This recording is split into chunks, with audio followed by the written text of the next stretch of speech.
दोपहर की तपती धूप सरकारी स्कूल की पीली पड़ चुकी दीवार पर आग बरसा रही थी। धूल भरी हवा के झोंके में केवल सूखे पत्तों की झरझराहट और लड़कों की चीख पुकार सुनाई दे रही थी। युवराज ने बल्ले को कसकर पकड़ा। उसकी हथेलियों का पसीना लकड़ी पर फिसल रहा था। ओए रोहित, अगली गेंद पर छक्का मारूंगा, देख लेना, युवराज ने चिल्लाकर कहा। रोहित ने अपनी उंगलियों के बीच गेंद को घुमाया और चिढ़ाते हुए बोला, अरे रहने दे, पिछली 3 गेंद तो तुझसे छुई भी नहीं, इस बार बोल्ड होने के लिए तैयार रहे।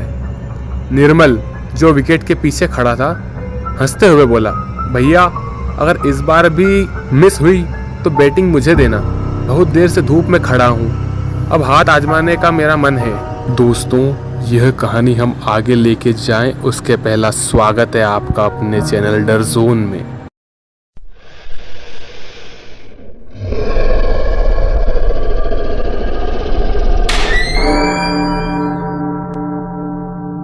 युवराज ने अपनी पोजीशन ली। चुप कर निर्मल, मामा जी ने तुझे मेरे साथ खेलने भेजा है, मेरा विकेट लेने नहीं। फेंक रोहित। रोहित ने दौड़ना शुरू किया और एक तेज गेंद फेंकी। युवराज ने पूरी ताकत से बल्ला घुमाया। एक जोरदार आवाज आई और गेंद हवा में ऊंची उड़ी, स्कूल की पुरानी इमारत की छत को छूते हुए पीछे के सुनसान इलाके की ओर गायब हो गई। भाई ये तो सीधी पीछे वाले बाड़े में गई, निर्मल ने सिर पकड़ते हुए कहा। रोहित अपनी कमर पर हाथ रखकर खड़ा हो गया। वाह रे युवराज, अब जा और खुद लेके आ, तुझे पता है ना पीछे जाना मना है। युवराज का चेहरा थोड़ा फीका पड़ गया। अरे यार, इतनी दूर कैसे चली गई? वहां तो कटीली तारें और झाड़ियां हैं, डर लग रहा है क्या? मामा जी का बहादुर बेटा अब कांप रहा है, निर्मल ने मजाक उड़ाया। डर कैसा, बस वहां बहुत गंदगी है, युवराज ने बहाना बनाया, जबकि उसकी नजरें स्कूल के उस हिस्से की ओर थी जहां बरगद के विशाल पेड़ की घनी छाया जमीन पर काली चादर की तरह बिछी हुई थी। रोहित ने बल्ला जमीन पर पटका। देख भाई, ये मेरी नई टेनिस की बॉल थी, अगर नहीं लाया तो कल से तुझे बैटिंग नहीं मिलेगी। ठीक है, जा रहा हूं, तुम दोनों भी साथ चलो, युवराज ने कहा। तीनों लड़के स्कूल के मुख्य अहाते से निकलकर पीछे की ओर बढ़ने लगे। जैसे जैसे वे आगे बढ़े, क्रिकेट के शोर की जगह एक भारी सन्नाटे ने ले ली। स्कूल के पिछला हिस्सा एक संकरी पट्टी जैसा था, जो एक ऊंची दीवार और कटीली फेंसिंग से घिरा था। वहां की जमीन सूखे भूरे पत्ते से ढकी थी, जो हर कदम पर चर चर की तीखी आवाज कर रहे थे। यहाँ की हवा इतनी ठंडी क्यों है? निर्मल ने अपनी बाहें सहलाते हुए पूछा। बाहर तो लू चल रही थी, पेड़ों की छाया है ना, इसलिए। और देख, यहाँ सूरज की रोशनी भी बिल्कुल मुश्किल से पहुंच रही है, रोहित ने फुसफुसाते हुए जवाब दिया। युवराज सबसे आगे था। उसकी आंखों के सामने स्कूल का वो पुराना पिछला दरवाजा था जो बरसों से बंद पड़ा था। लकड़ी गल चुकी थी, लोहे के कुंडे पर जंग की मोटी परत जमी थी। बॉल कहीं यहीं गिरी होगी, युवराज ने इधर उधर देखते हुए कहा। निर्मल, जरा उस झाड़ी की ओर देखो तो। मैं नहीं जाऊंगा वहां से अजीब सी सड़न आ रही है। निर्मल 2 कदम पीछे हट गया। युवराज ने चिढ़कर कहा, तू तो बिल्कुल बुज़दिल निकला। रोहित, तू उधर देख, मैं इस गेट के पास देखता हूँ।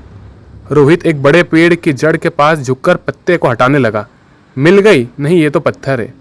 यार युवराज, यहाँ तो कुछ नहीं दिख रहा। अरे ये रही, गेट के बिल्कुल पास, युवराज ने उत्साह में कहा। गेंद पिछले गेट के ठीक नीचे एक गड्ढे में फंसी थी। युवराज धीरे धीरे उस ओर बढ़ा। वहां की छाया इतनी गहरी थी कि उसे अपनी परछाई भी धुंधली लग रही थी। हवा में एक अजीब सी भारीपन था, जैसे कोई अदृश्य चीज उसके फेफड़ों को दबा रही हो।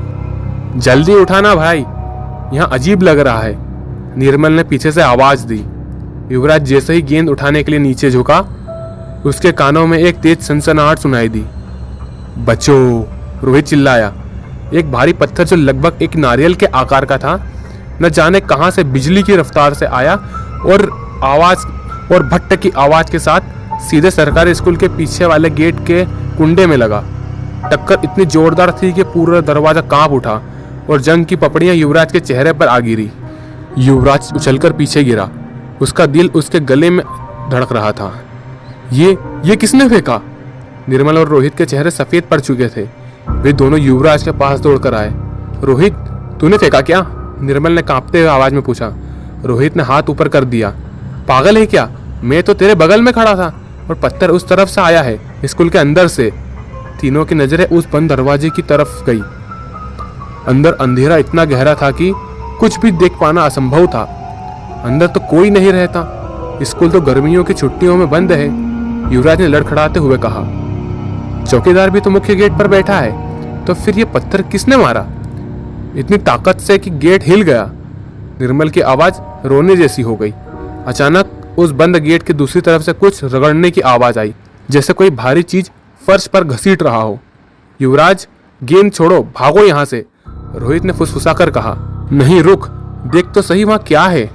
युवराज के अंदर का डर अब जिज्ञासु में बदल रहा था। हालांकि उसके टांगे कांप रही थी। उसने दरवाजे की एक बड़ी दरार में अपनी आंख टिकाई। पहले तो उसे सिर्फ कालापन दिखा, लेकिन फिर उसे कुछ महसूस हुआ। एक गंध, पुरानी किताबों, सड़ते हुए मांस और चौक की धूल का मिश्रण। कुछ दिख रहा है? निर्मल ने उसका कुर्ता पीछे से पकड़ते हुए पूछा। युवराज ने कुछ देर देखा और फिर अचानक पीछे हट गया। उसकी सांसें तेज हो गई थी। क्या हुआ? क्या देखा? रोहित ने घबरा कर पूछा। वहां कोई खड़ा है, सफेद कपड़ों में नहीं, बल्कि एक काली छाया। उसकी आंखें वे चमक रही थी। रोहित, युवराज की आवाज कांप रही थी। तभी गेट के पीछे से एक भारी गूंजती हुई आवाज आई। मेरी गेंद, मेरी गेंद वापस करो। तीनों लड़के पत्थर की मूरत बन गए। वह आवाज किसी इंसान की नहीं लग रही थी। वह ऐसी थी जैसे कई लोग एक साथ मरे हुए स्वर में बोल रहे हों। भागो, रोहित चिल्लाया। वे मुड़े ही थे कि एक और पत्थर उनके पैर के पास आकर लगा।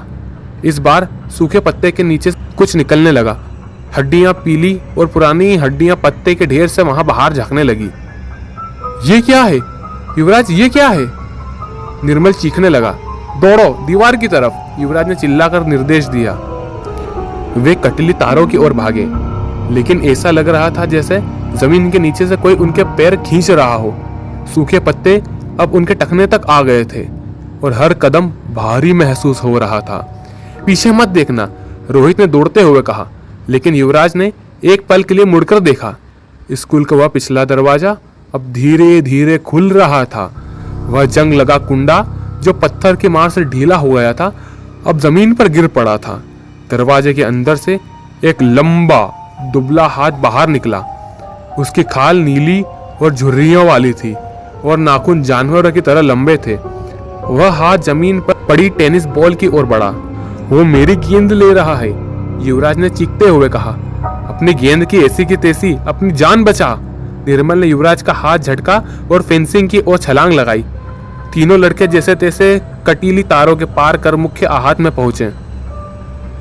उनके कपड़े फट चुके थे, हाथों पर खरोंचें थी, लेकिन उन्होंने रुकने की हिम्मत नहीं की। वे तब तक दौड़ते रहे जब तक वे स्कूल की मुख्य सड़क पर नहीं पहुंच गए, जहां सूरज की रोशनी और लोगों की चहल पहल थी। सड़क पर पहुंचकर वे हांफते हुए एक पेड़ के नीचे बैठ गए। तुमने देखा वो क्या था? निर्मल ने अपनी फटी हुई कमीज देखते हुए पूछा। रोहित ने पसीना पोंछा। मुझे नहीं पता और मैं जानना भी नहीं चाहता।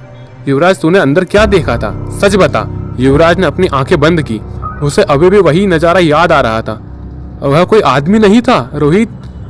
जब मैंने दरार से देखा तो वहां कोई फर्श नहीं था, बस एक गहरा गड्ढा था और उस गड्ढे के चारों तरफ बहुत सारी गेंद पड़ी थी, पुरानी, फटी हुई, खून से सनी हुई गेंदें। क्या? निर्मल की आंखों में खौफ तैर गया। हाँ, और वह साया, वह उन्हीं गेंद के ऊपर बैठी थी, जैसे वह इंतजार कर रही हो कि कोई और गेंद फेंके। युवराज ने धीरे से कहा। तभी रोहित ने युवराज की जेब की ओर इशारा किया। ये क्या है? युवराज ने अपनी जेब में हाथ डाला और कुछ बाहर निकाला। उसका चेहरा पीला पड़ गया। उसकी जेब में वह टेनिस की बॉल नहीं थी जिसे वह उठाने गया था। उसके हाथ में एक पुराना, मटमैला और सख्त गोला पत्थर था जिस पर लाल रंग से लिखा था, तुम्हारी बारी। ये यहाँ कैसे आया? मैंने तो बॉल उठाई भी नहीं। युवराज ने पत्थर को दूर फेंकते हुए पत्थर सड़क पर गिरकर लुढ़कने लगा। और ठीक एक पुरानी साइकिल के टायर के पास जाकर रुका। चलो यहाँ से, मामा जी घर पर इंतजार कर रहे हैं, निर्मल ने कांपते हुए कहा। वे तीनों तेजी से गांव की ओर बढ़ गए। रास्ते भर कोई कुछ नहीं बोला। युवराज को महसूस हो रहा था कि कोई उसके पीछे चल रहा है, लेकिन जब वह मुड़कर देखता है सड़क खाली होती है। शाम को जब वे घर पहुंचे, मामा जी आंगन में ही बैठे थे और रेडियो सुन रहे थे। क्या हुआ, आज बड़ी जल्दी आ गए, और ये कपड़े कैसे फाड़ लिए? मामा जी ने चश्मा ठीक करते हुए पूछा। युवराज ने कुछ कहने की कोशिश की, लेकिन शब्द ही नहीं निकले। निर्मल ने बात संभाली। वो झाड़ियों में गिर गए थे मामा जी, बॉल खो गई थी। अच्छा, सरकारी स्कूल के पीछे तो नहीं गए थे? मामा जी का स्वर अचानक गंभीर हो गया। तीनों लड़के एक दूसरे का मुंह देखने लगे। क्यों मामा जी, वहां क्या है? रोहित ने हिम्मत जुटाकर पूछा। मामा जी ने रेडियो बंद किया और एक ठंडी आहट भरी। सालों पहले जब वो स्कूल बना था, वहां एक कुआं हुआ करता था। कहते हैं कि निर्माण के समय कुछ बच्चे वहां खेलते खेलते गिर गए थे। ठेकेदार ने बदनामी के डर से उन्हें बाहर निकालने के बजाय कुएं को मलबे से भर दिया और ऊपर से दीवार खड़ी कर दी। युवराज के रोंगटे खड़े हो गए। वो बच्चे, क्या वे अब भी वहां हैं? लोग कहते हैं कि वे अब भी अपना खेल पूरा करना चाहते हैं और जो भी वहां जाता है वे उसे अपने खेल का हिस्सा बना लेते हैं। मामा जी ने शांत भाव से कहा। उस रात युवराज सो नहीं सका। खिड़की के बाहर हवा के झोंके में उसे वही चर चर की आवाज सुनाई दे रही थी, जैसे कोई सूखे पत्तों पर चल रहा हो। अचानक उसकी खिड़की के कांच पर एक ठक की आवाज आई। युवराज का शरीर जम गया। उसने धीरे से खिड़की का पर्दा हटाया। बाहर चांद की मध्यम रोशनी में आंगन के बीचों बीच वही टेनिस बॉल पड़ी थी जिसे वह स्कूल में छोड़ आया था, और गेंद के ऊपर एक छोटा सा कागज चिपका था। युवराज ने कांपते हाथों से खिड़की खोली और गेंद उठाई। कागज पर कोयले से लिखा हुआ था, अगली गेंद तुम्हारी है। युवराज ने नजरें उठाकर सामने के अंधेरे में देखा। नीम के पेड़ के पीछे एक लंबी काली परछाई खड़ी थी, जिसकी आंखें अंधेरे में मटमैली पीली चमक रही थी। वह साया धीरे से अपना हाथ हिला रहा था, जैसे युवराज को खेलने के लिए बुला रहा हो। मामा जी, युवराज ने चिल्लाने की कोशिश की, लेकिन उसकी आवाज उसके गले में ही घुट गई। वह छाया अब धीरे धीरे आंगन की ओर बढ़ने लगी। उसके हर कदम के साथ सूखे पत्तों की वह चिरपरित आवाज गूंज रही थी, जबकि आंगन में एक भी सूखी पत्ती नहीं थी। युवराज ने पीछे हटना चाहा, लेकिन उसके पैर जमीन में चिपक गए। उसने देखा कि गेंद से काला गाढ़ा तरल टपकने लगा था। खून नहीं, बल्कि पुरानी स्याही हुई जैसा कुछ। खेल शुरू। एक फुसफुसाहट उसके कान में बिल्कुल पास आई।